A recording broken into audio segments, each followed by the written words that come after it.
দুনিয়াতে যত অদ্ভুত অদ্ভুত প্রশ্ন সব আপনি মুসা আলাইহিস সালামের মাথা থেকে পাবেন। বিভিন্ন বিষয়ে আল্লাহরে প্রশ্ন করতেন। সাইয়েদনা মুসা আলাইহিস সালাম আল্লাহরে বললেন, আল্লাহ আপনি আমার এমন একটা জিকির শিখাইয়া দেন যে জিকিরটার শব্দ আপনি আর আমি ছাড়া কেউ জানবে না।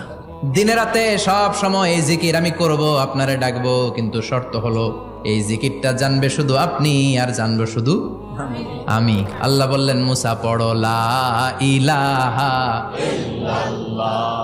মুসা আলাইহিস সালাম কয়, মাবুদ এটা তো জাতীয় জিকির, সবাই জানে।